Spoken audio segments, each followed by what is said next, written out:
So welcome, everybody.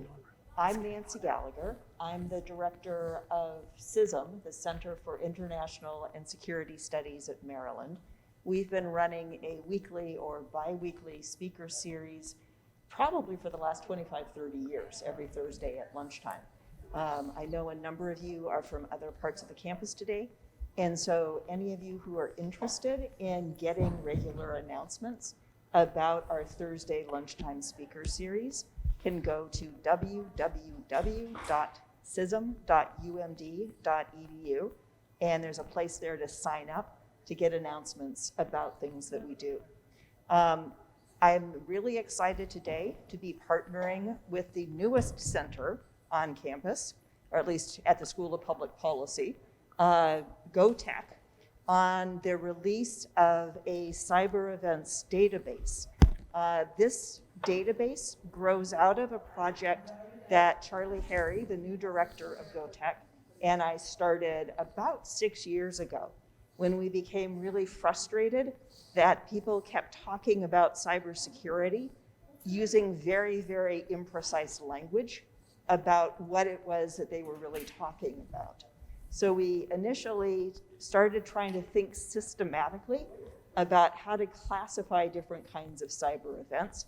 And then we wanted to get data to test whether our classification system actually worked or not, and found out that there was no comprehensive, publicly available, free database of cyber events. So Charlie, being the type of person that he is, announced that we were going to create one. And that's what you're going to see today, is the data set that he's put together of all the cyber events that we could find since 2014. That's publicly accessible. You can use it for your own research. There's lots of other things you can do with it. So I'm going to turn it over to Charlie to talk a little bit about that data set, and then we have 3 speakers who are going to talk about the policy relevance of having this kind of data available. Okay. Well, thank you, Nancy. I really appreciate the opportunity to talk both to the CISSM forum, and I see obviously a lot of my classes, or students in my class, I should say, that have been here. So thank you all for coming. This is really a great opportunity for us to talk about the opportunity to really kind of bring academia into a really important policy space. I just have a handful of slides. All my students are probably laughing right now because I love to talk with slides. I spent way too much time in the intelligence community, as Dan can attest, and we speak a lot with slides. But I'm going to try to keep it to a minimum because I think the real value in this conversation is going to be with the panelists. But I do want to at least kind of highlight what we were able to achieve with this database and this data structure, and how we're hoping to be able to pair with parts of federal and state government in order to provide context in kind of a strategic sense of what cyber really looks like, instead of really kind of it being a very narrow technical discipline, which is oftentimes the way that this is handled. And so maybe just kind of, if we can go to the first slide there, Devin, I just kind of want to highlight that this is an effort that really is a partnership between CISSM and the Center for Governance of Technology and Systems. And so the Center for Governance of Technology and Systems is really about trying to understand this interplay between technology and humans, right? For those of you that certainly have taken classes from me, you know that I harp on this a lot, that cyber is not purely a technical discipline. There are a lot of human elements to it that we need to be very much aware of. And one of the real challenges when you talk to senior leaders, whether you're talking about military commanders or you're talking about senior executives in government and in other organizations, is they really struggle with this complexity, this ability to understand how technology supports these kind of core processes. And without that deeper understanding, we run into real challenges. And I actually was just having a conversation today with a neighbor of mine who happens to be a reporter, and it turns out that the ransomware event that hit Sinclair Media, which is one of the largest, maybe the largest in the country, media network, is still having problems. Effectively, all their systems are still down 3 weeks after the event. They're doing massive workarounds. So the ability to actually produce and transmit news reports is directly affected, in this case, by criminal actors using ransomware. That is a huge problem. And all of us are aware of, many of the more recent events, whether it's Colonial Pipeline, whether it's the SolarWinds hack. These are strategic problems. And so our ability to understand this stuff strategically really matters. So I want to introduce some of our panelists first.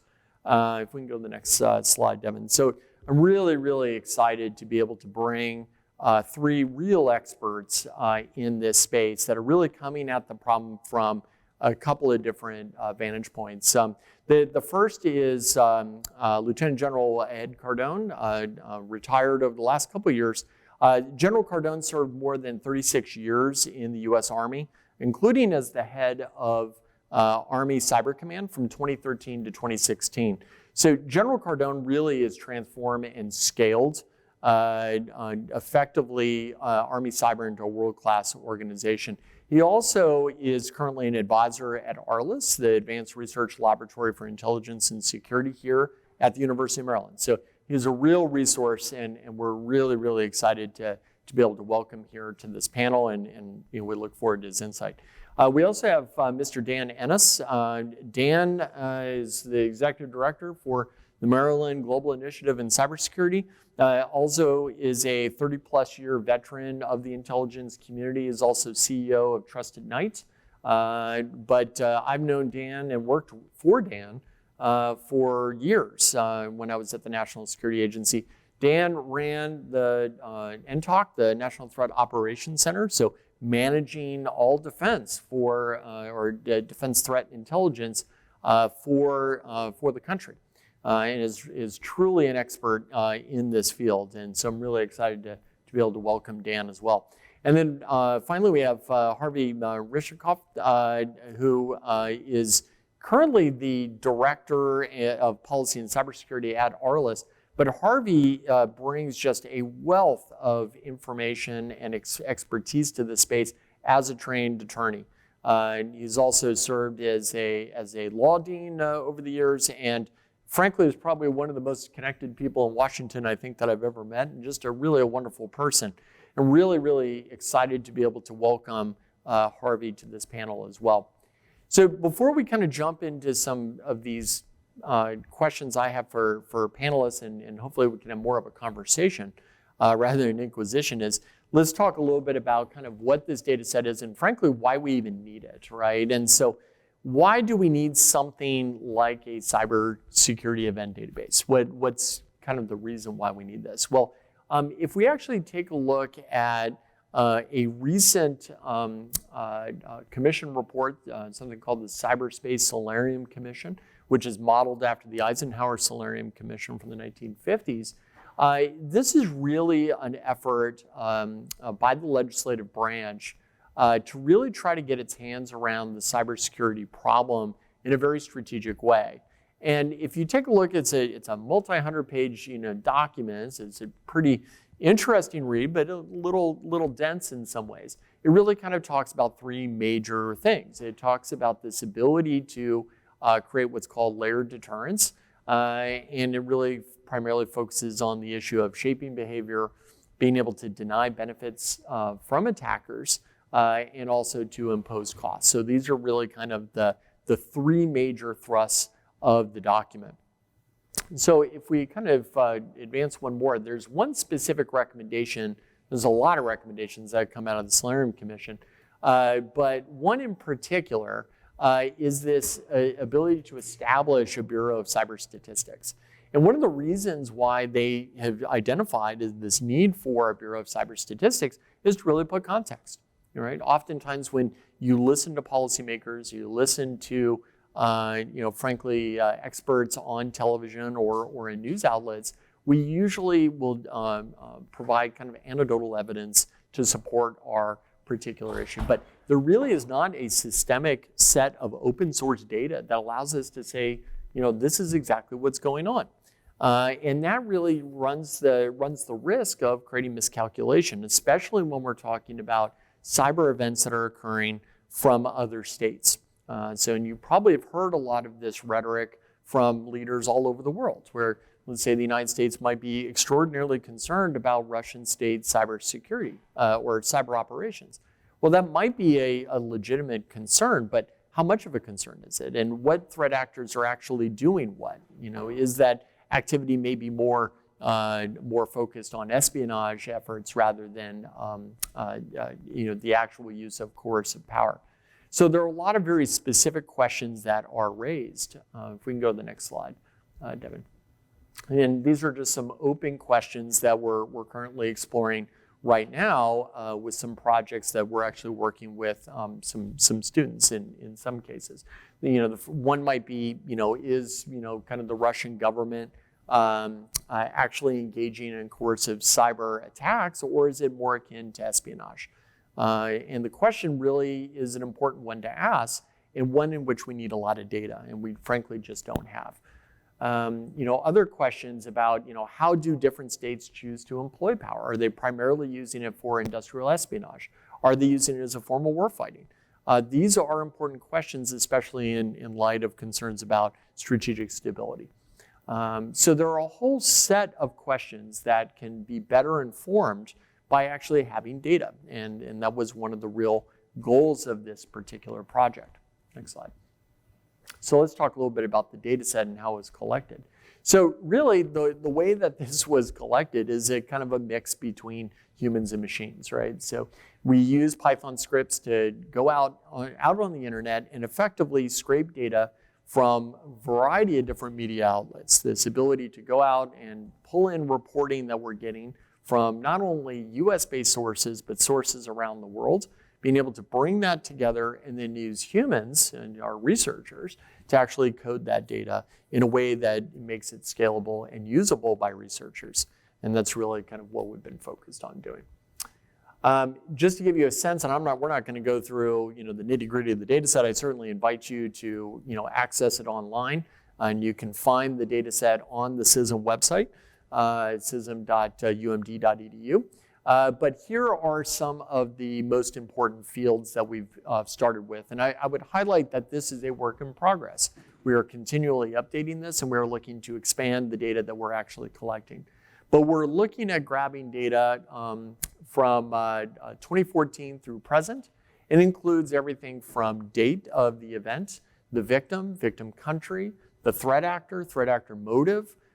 We actually code it by the North American Industrial Classification System code in industry. So now you can start to look at this data in a variety of different ways. You can look at events by who's being attacked, who's doing the attacking, where's the attack occurring, what's the end effect that's being achieved. And this becomes really important if you're a decision maker. You need to understand whether these cyber events that you're seeing are all about acquiring data, or is it about creating a disruption? And where is that actually occurring? Is it happening in government organizations? Is data being stolen from your Department of Defense? Or are you actually seeing cyber attacks occur in electric utilities? There's a big, big difference between those two types of events. And so this data set is really giving us an opportunity with 8,000 events that we've already acquired thus far, an ability to actually start to tease out high-level trends of what we're seeing across the world. So go to the next slide. So I want to stop there. I probably talked a little bit more than I had planned on doing, but I was hoping that I could actually invite some of our panelists to weigh on a couple of questions. So I'm going to provide kind of a prompt question, but if any of our panelists want to follow on some of the initial questions, I certainly encourage them to. I'm going to start off with Dan. Dan, you have a deep amount of experience in intelligence, spending your entire career at the National Security Agency. I should say you also started your career at the DEA. But can you give us a sense, as the former director of the National Threat Operations Center, give us a sense of the strategic landscape we're facing as a country? Sure. If you've talked to me 5 years ago, you would have heard much the same thing, except that there's an added complexity, and I'll go to that. But the real deal is we have nation-state actors who are obviously using cyber as a means to further their ends. You have the traditional entities like China and Russia, But if you think about it, and you think about the power that the U.S. can weigh with traditional forces, cyber is a means by which nation states across, big or small, might exploit vulnerabilities in the United States. And so the complexity there is you don't just have the big actors, you have actors who will never, sort of get the military strength that the U.S. government has, but will, through cyber, get a place where they can come from and challenge U.S. interests. And those interests are increasingly not just about attacking U.S. Traditional targets. It's about attacking our economy. And I think the biggest issue that I see, the biggest change that I see is that the realization on the part of policymakers and others that at the end of the day, while we can defend national security systems and we can defend our government buildings and we can defend whatever we defend and have defended traditionally, even our territory, the fact is it is our economy that needs to be defended. Our ability to actually ensure commerce as we see in a free market system needs to work. And I think that's the realization. It's not that the threat wasn't there before. In fact, some would argue that China, over the course of many years, took advantage of this in the theft of research and development and actually affected our economy. But the fact is the realization of that complexity, of that difficulty is finally upon us. Now add to that the fact that there's traditional criminal elements that engage in cyber, again, because of its ease of use as a tool. And now you have this partnership at times between criminal and nation states who are engaged in cyber activity. And I think that to Charlie's point, and I'll end there, it's an incredibly complex environment. And the bottom line is that the US government, which I represented for years, has an increasingly difficult choice to make as to what they do. Where do they focus their assets, their scarce resources in this cyber problem set?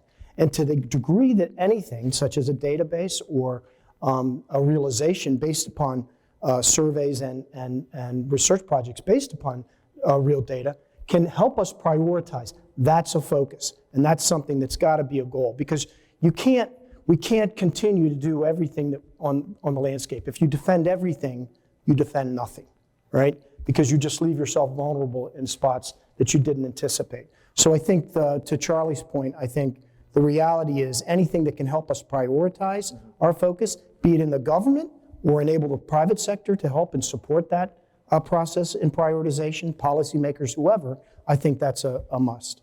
Great. Let me try to bring in some of our other panelists on this idea. General Cardone, you obviously have a wealth of experience at the kind of national level, specifically in the National Command Authority. How does this strategic context inform the decision by commanders to operate, specifically the response calculus? Can you give us a deeper sense of kind of what that looks like and how this context matters? Sure, and good to see you, Dan and Harvey and Charlie. Thanks for putting this together here. I think, so from the strategic context, I was going to focus on this to build on Dan's comment, this idea of strategic consequence. So we say we're going to respond when we have strategic consequence, and much ink has been spilled over strategic consequence. And what does that really mean? And I think building this database allows us maybe to approach a framework in a different direction, right? Normally we build a frame and then try to fit the data into it, right? What about if we take the data, let the data speak, and what is the frame by which we can better define a strategic consequence? And I've talked to a number of people over the last few days to kind of get a sense what they think. Where's the state of this word? From the Solarium Commission onward, and there's not a lot of consensus. I mean, you and I have worked on primary effects, secondary effects, second order effects. We can model the systems, but what makes it strategic? It's often eye of the beholder. Is the colonial pipeline strategic? Some people, to building on Dan, that's yes, because it was economic, and it was having quite an economic impact. But for some reason, a ransomware attack against SolarWinds was not viewed that way, even though it has caused strategic effect in the way we look at supply chain. So I think that this database is going to be essential to building us the frameworks to better define these words and kind of walk us away from the ideas of using nuclear deterrent, which only works at the very beginning and then rapidly falls apart because of the actual structure of cyberspace. So I'm quite encouraged by this database. So thanks for doing that. Yeah, and thank you for that insight. I think that both of these comments really are quite interesting, and I think really pose an interesting problem for our new national cyber director to try to tackle, Chris Inglis, up at the White House. I want to bring in Harvey on this because I know that he's got a lot of experience also working with Chris and others at the National Security Agency and other parts of the IC and the ODNI. Harvey, what do you see? I mean, you know, Ed's comments are really interesting in that maybe this type of, you know, data-informed decision-making is hopefully maybe where the White House is looking to go. What do you see as kind of those central challenges that Chris Inglis is going to be facing? Well, thank you, Charlie. Great to see you, Ed and Dan, as always. Well, Charlie, let me just commend you for putting this database together. And the reason that is that we do not have an unclassified vision of all of the activities that are going on in the space for us to really grasp what our adversaries' plans are and their tactics and their plans. And we've been asking for something of this nature since I got involved in this issue, which is already in the mid-90s. And vis-a-vis your question, and it's extremely significant because the argument I would make, which sort of dovetails with both Ed and Dan, you actually don't know what your offensive strategy should be unless you have a clearer sense of what we're doing on defense and what our adversaries are targeting and attacking. And there is no current mechanism in the United States government that lays out the attack matrices, the attacks, the information, both in public and private networks, for us to understand that. It's kind of extraordinary that it's 2021. We've been involved with the first ranges of attacks in the early 90s, and we still don't have this. So you guys are making a major sort of putting the flag in the ground as to why this is important and significant. And as you know, we've been talking about, can we take your database and maybe work with maybe classified databases to get a full picture, a much fuller picture of what's going on in the entire space. And as Ed mentioned, the pipeline attack was unclear until we actually got the information, how delayed it was for what the appropriate reporting mechanism was. But vis-a-vis first to deal with Chris Inglis. So I have to be clear, I've served with Chris on the National Intelligence University Board of Visitors. I'm a friend of Chris's, and I think he's just an extraordinary person and could not have made a better choice to have Chris as the first in a series of cyberczars that we've had before for the Biden administration. But Chris is contending with one issue, which is how do we organize internally for USG? So we have Paul Nakasone, who sits at Cybercom. You have Rob Joyce, who also sits at Cybercom and NSA. We have Jan Easterly, who sits at CISSA for the Department of Homeland Security. And we also have the extraordinarily talented Ad Neuberger, who sits now at the National Security Council. So we have probably what I would say is the all-star team that we've ever had for people who are completely versed in the cyber-related issues that we have to confront. So the big question in Washington, which is always posed, is who's in charge? What is going to be the strategy crafted by Chris using all the resources that DHS has because they're legal authorities, what Rob has, what Paul has given his Title 10 authorities and Title 50, and then what Ann Neuberger has given having the ear of the president at the National Security Council. So that's going to be the real challenge. First of all, how can we create a very functional, efficient process for this cyber-related issues. Two, what should be our understanding of what the attack structure and what the attack domain looks like, which is what you are helping to put together now with us in Maryland. And then what should be the offensive cyber strategy? I think we've had almost, since this administration, I think we've had over 20 different cyber strategies that we've articulated and published under the different administrations. So that real question is, where and how do we organize? And your part in this is a brick that will help understand it from the unclassified situation where we're at for the attack structure in these databases. Well, if I can use this as an opportunity to plug some of the student researchers, I'm looking here to see if any of them are actually in attendance. I know at least one was planning. Yep, I see at least one over here. So I want to plug and commend their efforts. We have Carly over there. Carly, can you stand up? So she's one of our student researchers that helps code a lot of this data. And this is one of those areas that we can bring in undergraduate and graduate students to really kind of help us contextualize this data. So really want to put a plug in for our students who are, integral part of this effort. This is really, really important stuff. I highlight this. I pound on my fist in class about it, but now you can hear from, certainly more esteemed individuals than myself, that talk about the importance of this. Let me come back a little bit to this idea of strategic attack and consequence. And I want to kind of go back to something that General Cardone was saying about strategic attack. And Ed, I know the Obama administration or the Obama era executive order or executive guidance, PBD 41, specifically talks about this idea of a significant cyber event as basically being the threshold by which the US government responds to a cyber event. But in your comments, and in Dan's comments, you both effectively identified that this is a nebulous term. And it's kind of one of these things that we kind of know it when we see it. I know Dan's got experience with the Sony attack, that there was some real kind of question about whether that was a significant event.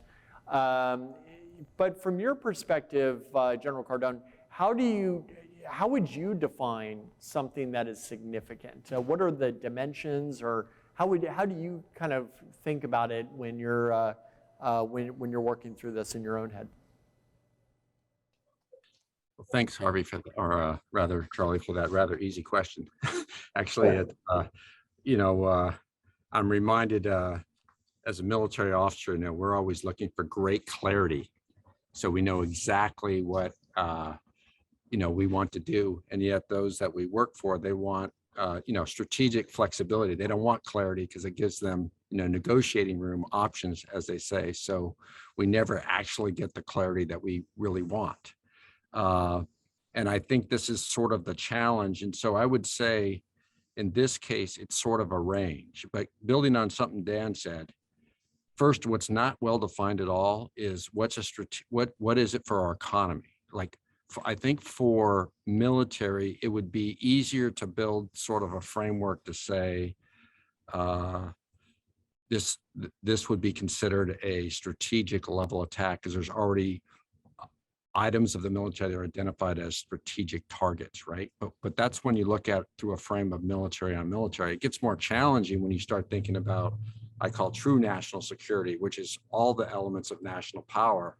So what are strategic in those? And I think we struggled some with this in 2016 with, so how about our information systems and our media systems? Where's the left and right limits on that?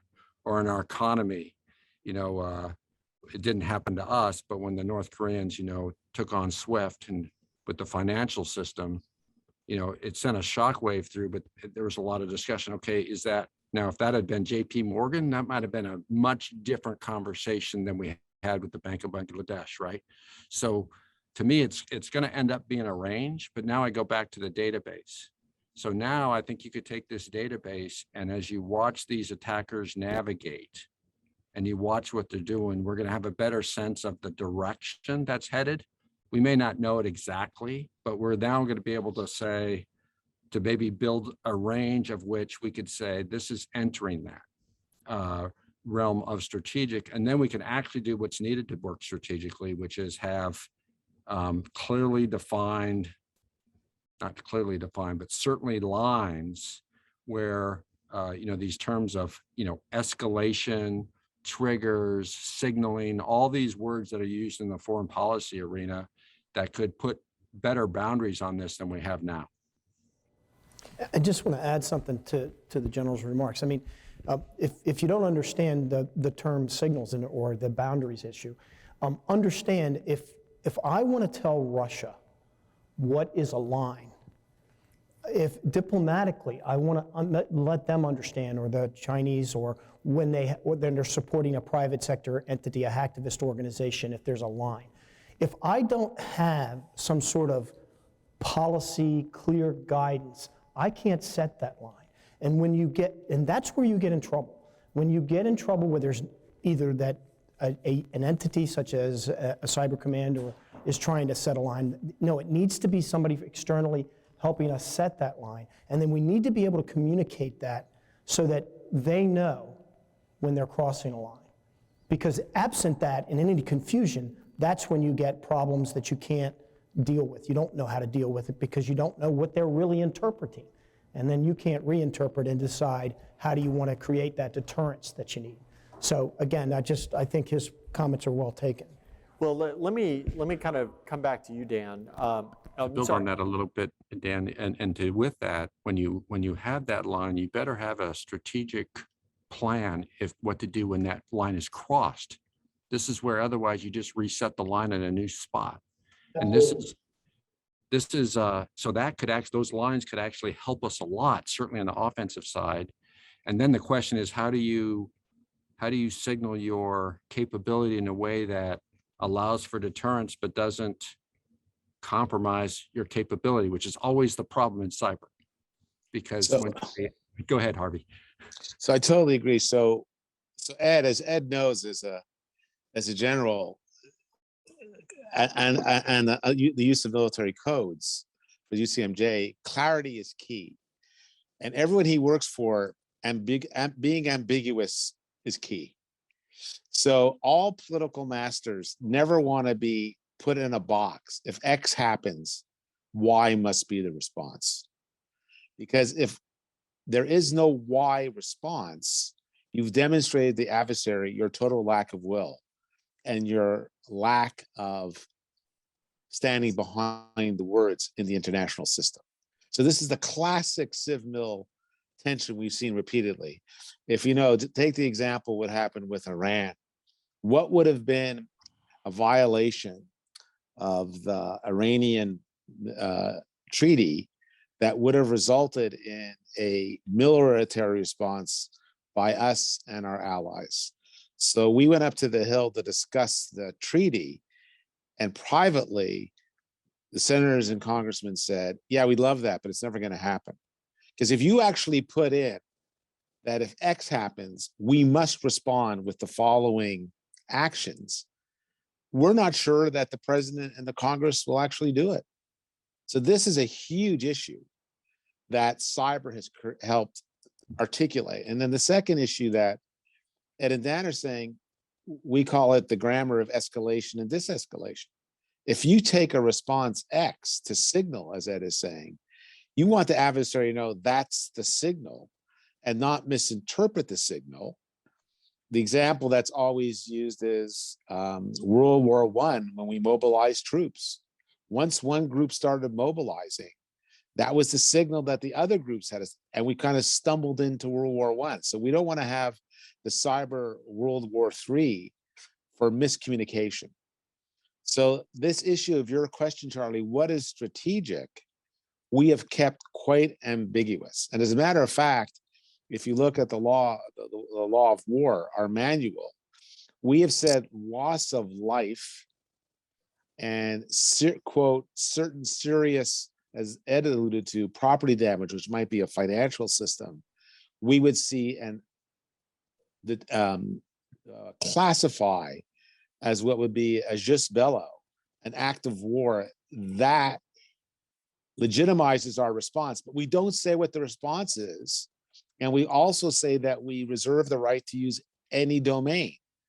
So a cyber attack might respond, we might use a kinetic response.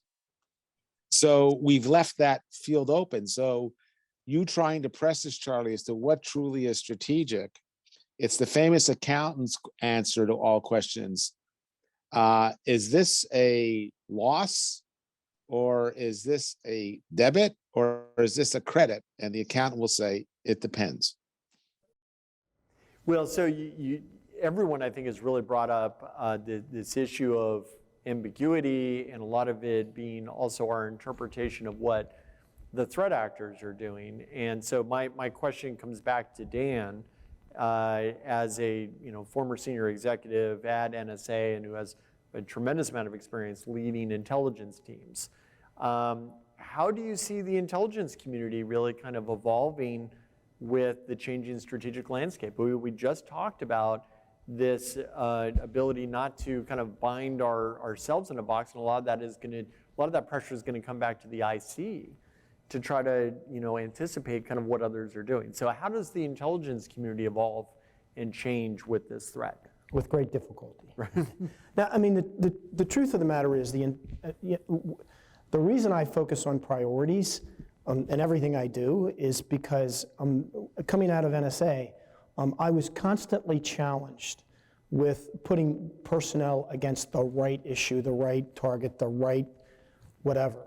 And they're facing that today with even more complexity than I had. And it's because, frankly, while cyber now is this sort of huge animal out there that people know they have to address, and intelligence community and the military and the government writ large understands that, nobody's relieved them from any of the other responsibilities that exist that might be considered traditional intelligence targets. And absent the ability to prioritize, at best case, you're leaving the priority decisions up to an analyst or a leader at NSA to define where they think they ought to focus. But at worst, you've got that confusion of people all over the map. After 9/11, I had to move 1,000 people at one point from the Russia effort to the counterterrorism effort. And we did so because we knew we were underinvested in counterterrorism. We know we're underinvested analytically and in the government in cyber, but nobody's relieved us of any of the responsibilities in any of the other areas. I guarantee that folks like Paul Nakasone and others are making substantive changes, but they need sort of the context that a database like yours could provide. Again, prosecuted not just by government officials, but prosecuted by the private sector and education and sort of an entire nation that says, it's kind of clear as we now look at data, and absent real data, then you're just making guesses, right? It's kind of clear that we need to focus here, and then that can drive a strategy as a leader in the intelligence community who might then assign resources and focus. But as we talk about, and I just one more plug on this piece, as we talk about the intelligence community, it is ever going to remain a certain size. And the reality is, until we get a whole nation approach that with Chris Inglis, and I think to Harry's comments, we're in a unique opportunity for him to join the private sector and government in a real relationship that has never been allowed to fully function and exist, not because people didn't want it to, but more because the mechanisms weren't there. Until we get that whole nation sort of bent in the same way and fighting the same, with the same kind of focus, we're not going to get there. And again, I think this is one key piece to that puzzle. Yeah. Well, so you bring up this issue of maybe not lack of focus is not the way to describe it, but kind of frankly being scattered a little too thinly across multiple areas. So let me kind of delve into one, and then I want to bring in Harvey because I know he's got a great deal of experience in this issue. The issue of industrial espionage, specifically by the People's Republic of China. If that is clearly a concern by policymakers, going back several different administrations, it's not a recent issue. Harvey, I know that you have quite a bit of experience in counterintelligence. Can you give us a sense of what does the strategy look like if the US government, or frankly any government around the world, is concerned about protecting its industrial base and kind of these hard developed secrets? How does one actually think about a strategy for protecting ourselves? Good. Thank you for the question. So think about it this way. When I was at National Counterintelligence Executive Committee, when we released publicly an unclassified report concerning the first time that we named Russia, China, and Iran as specifically attacking our intellectual property and the defense industrial base companies, the only way we could get this released as a consensual document from the IC elements, which included the Department of Justice, was that we would focus on the stealing of the intellectual property. There was no other agreement inside the entire community that we could have the government sign off. And I will tell you, one of the entities that was extremely resistant to making the document public was the Department of Justice. And when we met with the Department of Justice to ask what their objections were, their basic position was, we have prosecuted almost no cases on the Industrial Espionage Act, and it just looks bad.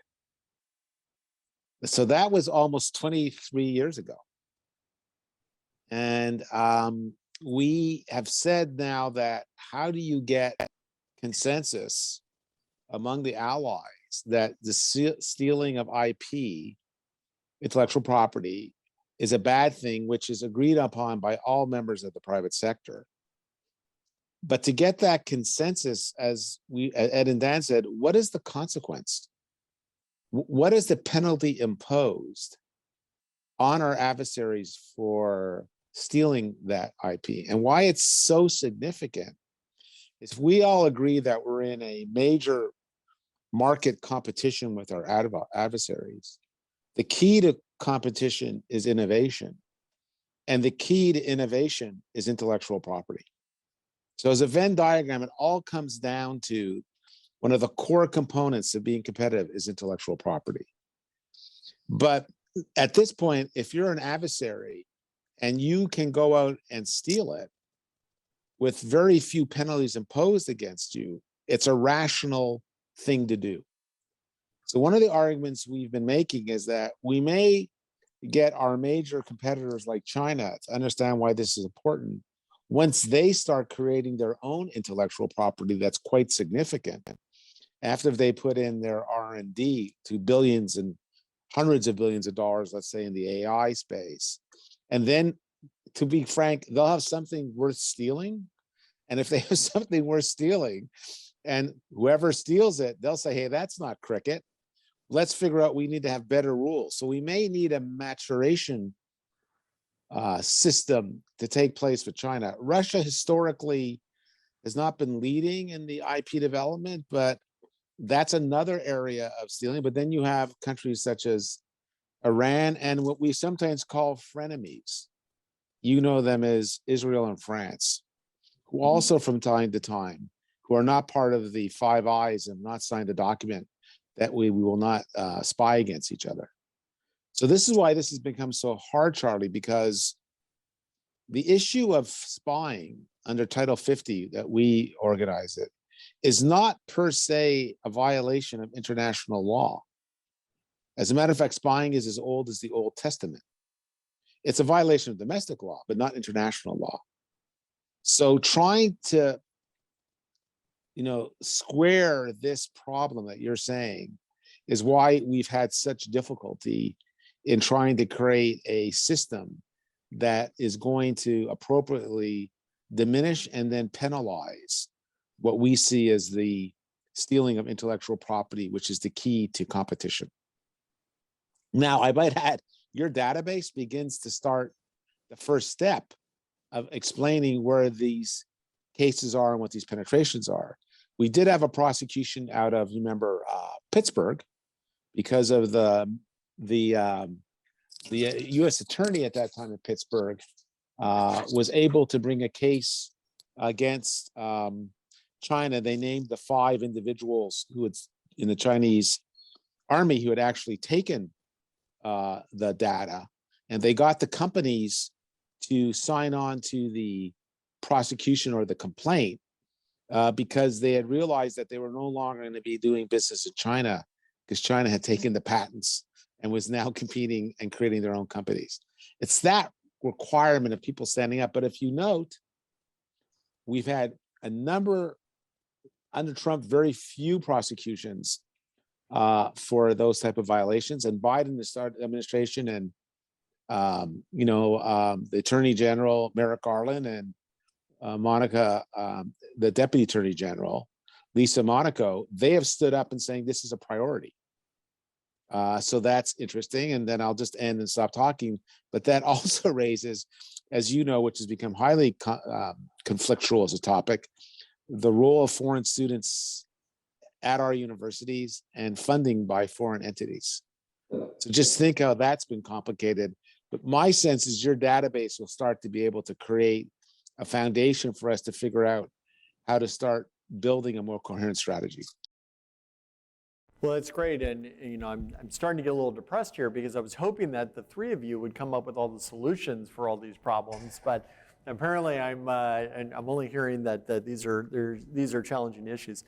Well, just on that, Charlie, as an attorney and Ed's attorney, you're going to have to pay us a lot more money we can identify the problems, but you're going to have to pay us more to get the answers.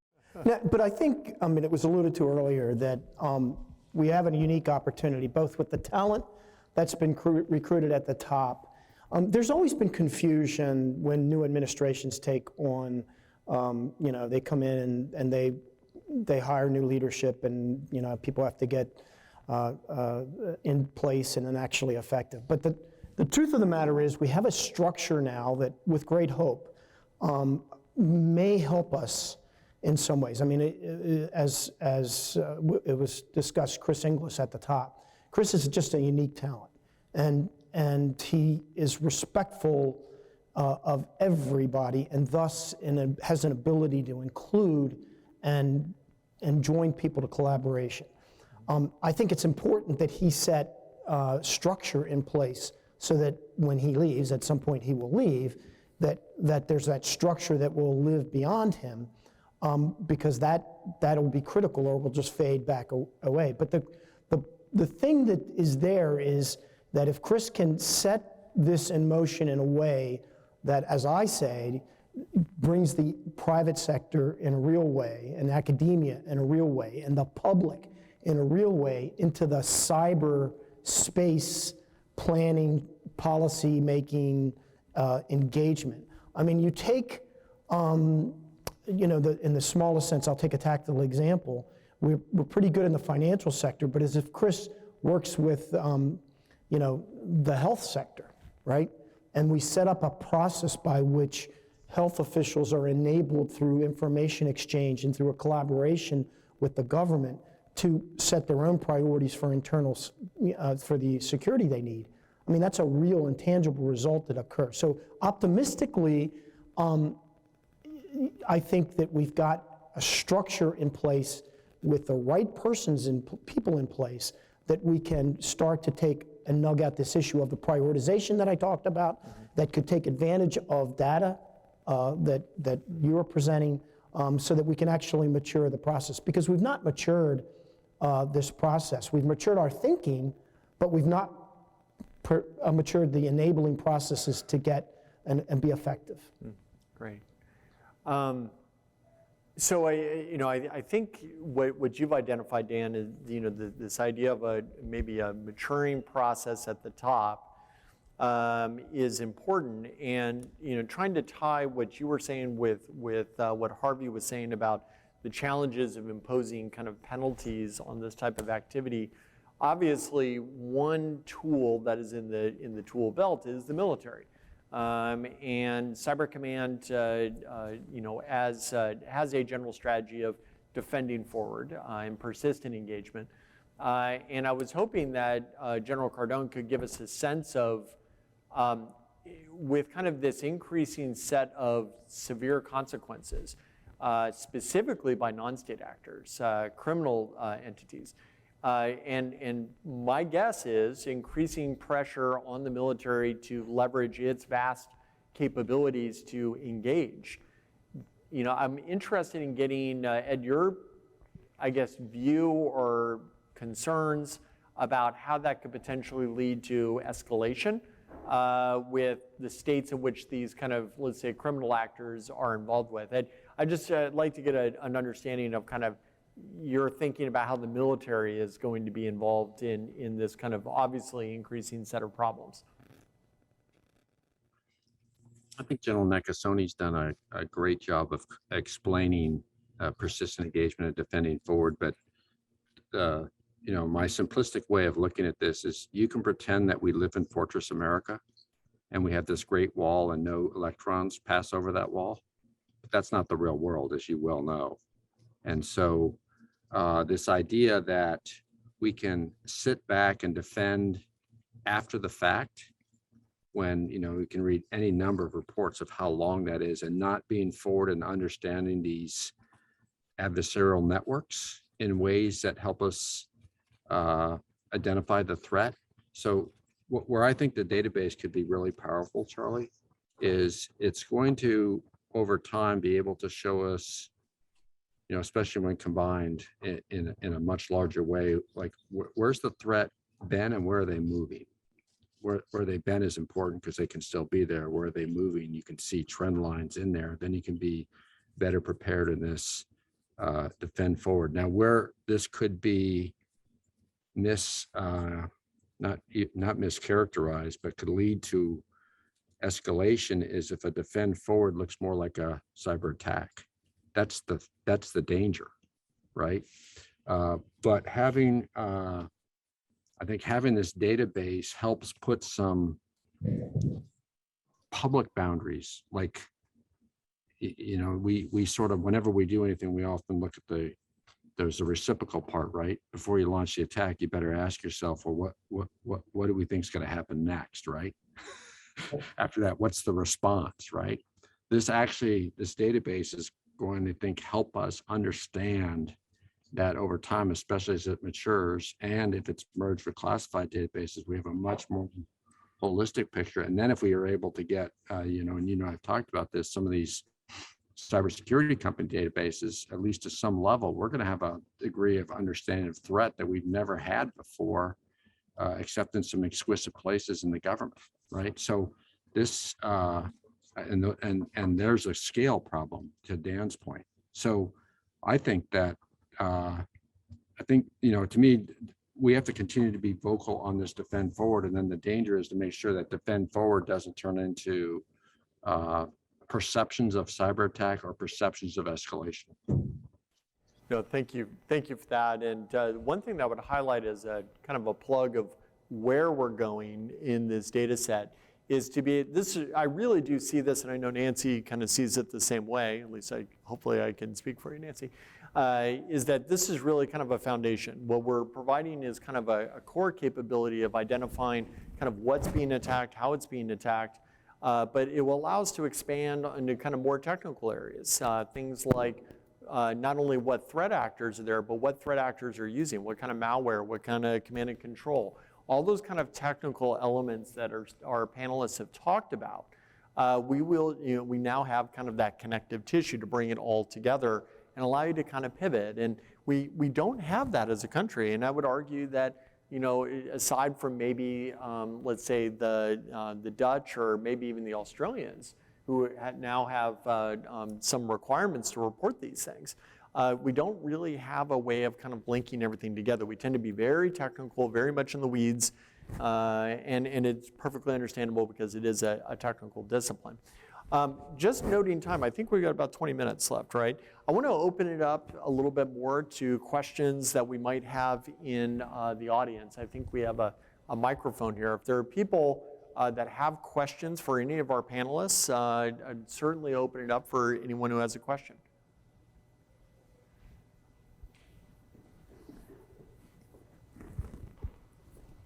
So I have a question about the database thingy.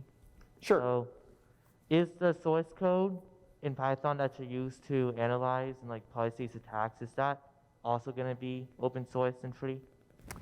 So if I think I understood the question correctly, it was if there's information about the code that's found in the malwares that are being used for the attack? The code that you use to process the information about the malware that you said you wrote in Python. Well, I think in an ideal environment, if I had unlimited resources, so for those people out there that have very deep pockets who want to fund this type of activity, yes, of course, we can add to it.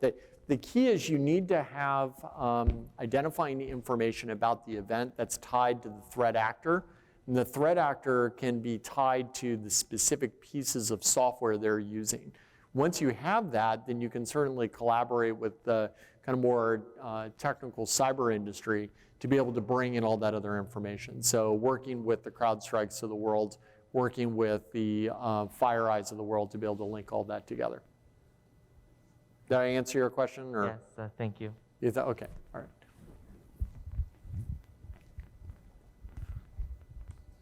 Hi.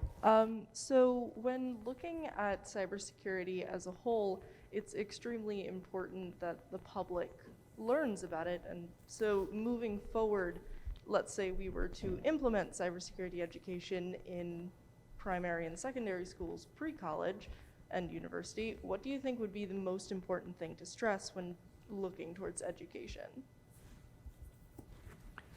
Not sure if who would let you want to take Go that, ahead. Dan? Or, oh, okay. Certainly invite all the panelists to jump in if you have a thought. Obviously, there's a lot of effort. I'll give you like my 2 cents and then hand it over to other folks. My 2 cents is that there is a great deal of effort to try to integrate more STEM education generally and certainly the secondary programs. I think, and this is just my 2 cents and I'm somewhat biased by it, is that while I definitely agree that more technical training is useful, especially in secondary education, there's a whole other dimension to this problem that is entirely non-technical. And I would argue that for a lot of the strategic concerns that we're talking about, that while it's very useful to have a somewhat of an understanding of the technology, there are a lot of other elements to this problem that are frankly in the social sciences, or with something that you might actually cover in a liberal arts, pure liberal arts education, including philosophy, right? And so I would argue that we need to be a little bit broader in the way we think about education. It's great if you guys learn, how to hack a certain flavor of Linux, but that is not necessarily going to answer some of these kind of more serious and significant strategic questions, which are really going to be informed by things that you don't think are part of cybersecurity, like philosophy or international affairs, right, or security. So I'm not sure if any of our other panelists have. Charlie, if I could, I'd like to chime in on, and I'm not sure I understood the whole question, but your answer, I thought, is one of the challenges we have, and my view, and Dan Harvey, you've seen this, is we do not have enough policymakers that have enough understanding of cyber. They're operating from a very low level of expertise. And that makes it very challenging when you explain things. The potential for miscommunication is quite high, right? When you say something, you make the assumption that they understand what you're saying, when in reality, you realize after the fact, after it kind of blew up, that we should have spent more time explaining this. So to me, a lot of our problems are not technical. They're actually more in the human social sciences side right now, I think. Getting these policies set, getting understanding set, getting human psychology understood in this space better. All that has to move at a faster rate than it's been moving compared to how fast the cyber technology is moving. Yeah, I would agree. I think that we just look at the University of Maryland itself, And one of the things that, and Nancy and you and I have talked about this at length, is that times we've got these little stovepipes of, yeah, I've got cyber knowledge here and I've got cyber knowledge here, and they're not connecting. So that's a key educational sort of dynamic that I think we can address locally. We're trying to do that, Charlie, with Magic and other things. But you just look back to the sort of the events in 16 where we saw a great deal of influence operations being conducted by a foreign power and with very severe consequences, in my view. You didn't even get the reporters who knew how to report about the event, and they would constantly get it wrong. And so to the person's point, you know, we need to educate, and I think that it has to become at the lower levels, not just STEM, but in its entire context, and it becomes a demand at each level of education so that folks. Now the good news, because Charlie was all we were depressing you up here. I don't want to depress anybody.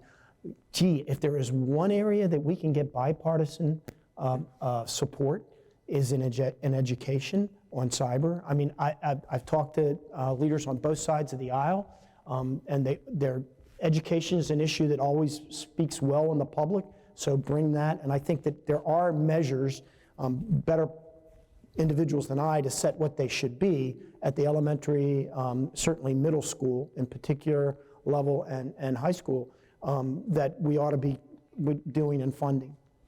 Well, I will just say, So let me say that these guys have heard me talk about this before. We call this the geek wonk bridge.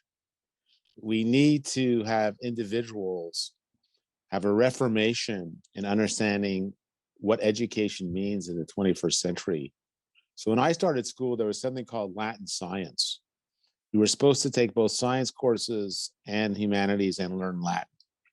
That has totally fallen to the wayside. But the assumption was a well-educated individual had to know something about science and had to know something about the Latin culture, which had been so significant in formulating the West.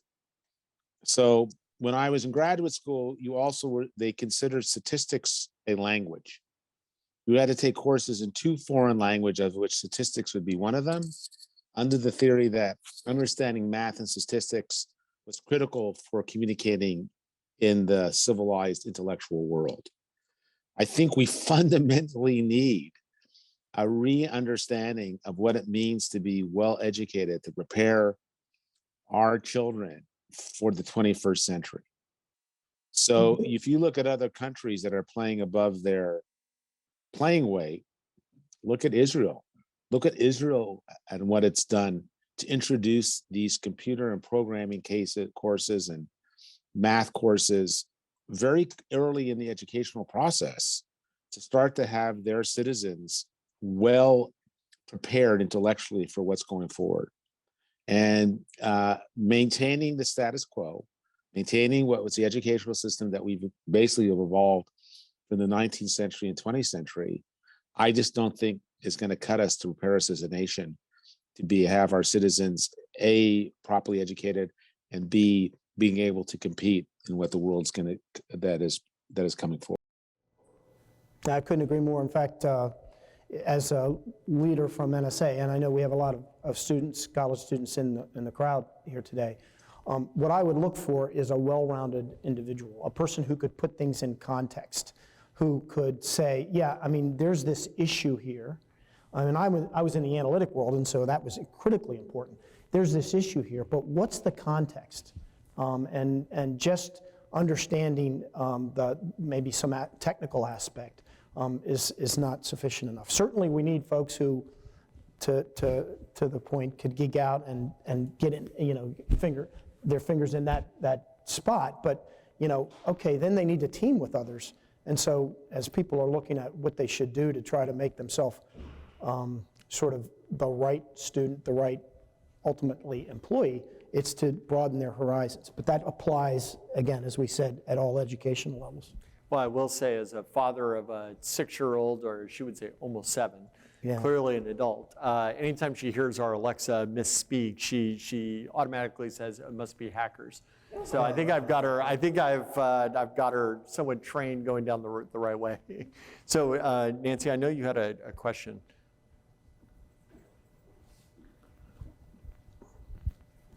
So one of the things I'm really interested in is basically how academia and the intelligence community or the national security community can partner together more effectively. And, you know, Charlie, you and I have talked a lot about the database and are very aware of the fact that one of the limitations is that we don't have access to classified information. Right? In the national security community, you have the access to the classified information, but probably don't have the intellectual luxury of thinking really systematically about how to structure that information, how to analyze it, how to understand. So I'm wondering, you know, what you can say, since you're talking about potentially integrating these two sources of information, about, you know, the extent to which the way we've conceptualized our database compares with how people conceptualize what's important to know about the classified data, and in particular, this emphasis on effects, right? And systematically differentiating amongst different kinds of end effects. If that's something that's being thought about in an equally systematic way, and if so, you know, is it comparable to ours? Is it different in important ways? If not, what would be the policy implications of starting to structure all of the information we have in a much more systematic way with greater emphasis on end effects? You want to take that first? Go or you ahead. want me to? Okay. So one thing I can highlight, and I'll just repeat it for the folks online.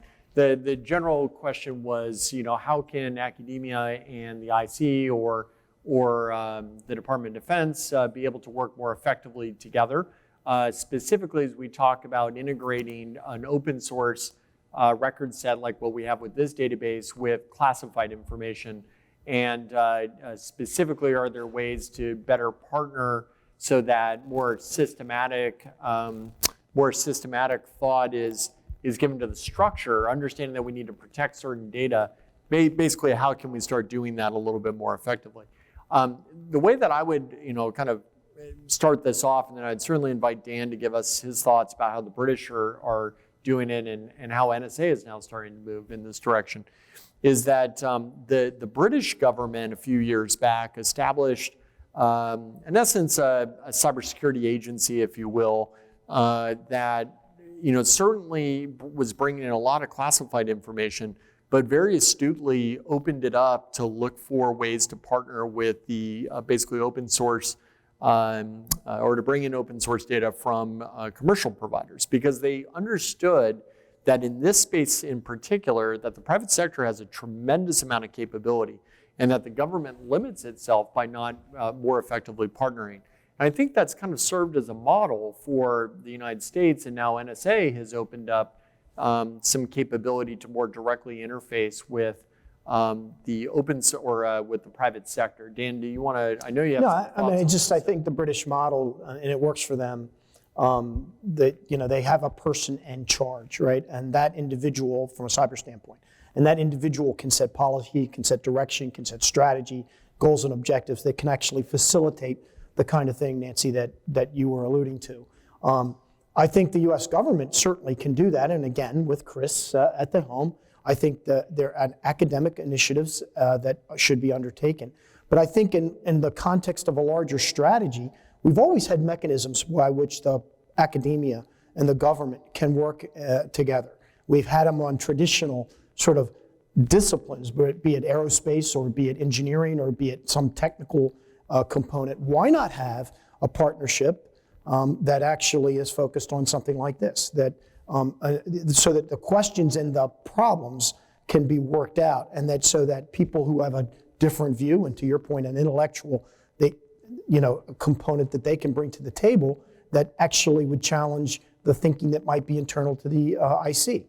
So I think that you develop that kind of contract, that kind of capability, where you have an academic institution that then can also bring in appropriate private sector entities? What if we had a CrowdStrike and a FireEye and an academic institution, and under a classified effort that, because it'd have to be initially perhaps, so that we could share and create one big database, and then we could have a better educated opinion as to what can be made unclassified. I know Charlie and I found out in large part at NSA, there's a great deal that we could declassify at the information level. It's our conclusions, the combinations that might ultimately, but why not challenge the private sector, enable that, and the academic sector, enable that to get their fingers dirty in that information and come up with the kind of things that the government will never have the time or wherewithal to do. And I think there are mechanisms to do that, and again, I would point to the fact that this was obviously as a part of the strategy that Chris should take on board. Well, in all candor, I was part of the symposium, Solarium, one of the working groups. And if you look at the recommendations that came forward, one of them was to start gathering the data the way we have the Federal Bureau of Statistics. So we know what unemployment is like as a result that we have reporting from the states, and that gives you a critical indicator of what the actual economy looks like based on how many people actually filed for unemployment insurance as a key indicator. So we said we should have something like this for a reporting mechanism, federal reporting mechanism of these incidents that you guys are now doing and as a creating the database. Two, that database then would be available should be available for all sorts of investigation and analysis by universities. But third, what I will tell you, part of the issue is there has been a historic reluctance of the private sector to share this information for fear of liability. Because when you have the attacks, if it isn't a 0 day in which no one thought that we had any understanding of the code, but it turns out to some degree of negligence, i.e. or e.g., the CISO has not updated the system, they haven't done the patch, they haven't done other things, they are very fearful that they will be held accountable either under SEC rules or they may be held accountable by shareholder suits. So we have to deal, this is why this has been such a hard hill to climb. We need to deal with that reluctance and give some sort of immunity to the sector in order for us to be able to start getting a handle on that information. If you think about industrial accidents, I sat on boards with companies, we recorded very strenuously what the industrial accidents were, and then we wanted to understand what had happened, where had the negligence been, and then we, does that get reported to a central database so that all companies can understand what they want to do for changes. But as you know, this usually takes litigation, or it takes regulation, or it takes some waiver of liabilities in order for us to get this data, and that's why it's been so hard for the last 20, 25 years. Do you see the ISACs being important in that space? Because I know that there's a general reluctance to report this to the U.S. government, assuming that there, is no law in the books. I know that's something that certainly the U.S. government is in the Solarium Commission has talked about. But is this a space where the ISACs could actually serve as a middleman, where the ISACs are sharing centers, where we share information on industrial sectors? Could this be a space where they effectively create that somewhat of a buffer, but the core data regarding the sector is actually transmitted and compiled? I'm just wondering if there's a way that we could be a little creative with gathering that data. So as you know, as Dan said, the ISAC that's usually considered the most effective is always the financial sector ISAC. Yep. But even that ISAC it started independent organizations that are parallel. When I was at a law firm, the 10 top law firms in the country with the 10 top banks formed their own private organization in which they were sharing, because the banks wanted to make sure that the law firms were locking down their IT systems.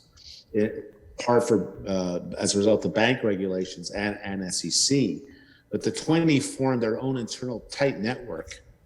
And what I will say to you is, how many of you have heard that there have been penetrations in major law firms in their networks, how public has that been? Because they basically executed forms of non-disclosure agreements because of the fear there would be such panic either on the banks or on the legitimacy of the law firms to maintain their clients if this became public, that they had a network that was the equivalent of Swiss cheese.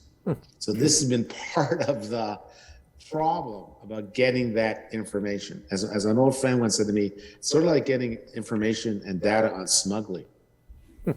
No one really has a real interest in making sure that you understand what the degree of smuggling is going on, because the beneficiaries don't want to talk and the operators don't want to talk. And this is sort of why we have to get over this hump. But I think there's so much concentration on this. As you said, let's see if the new Biden team and Chris English can really make this happen. Yeah. So I think we're right about out of time, unfortunately. But certainly would invite, for those of you that are here, to stick around afterwards. I know Dan will be available, but I do want to thank our panelists that are joining us, in some cases from the desert. Thank you, General Cardone, for doing that. Hopefully it wasn't too hot down there, being in the sun. But I want to thank both you and Harvey for joining us on this panel. I think it's been a great discussion, and I'm hoping that everyone in the audience here got a lot out of it. So I want to thank you very much for joining us.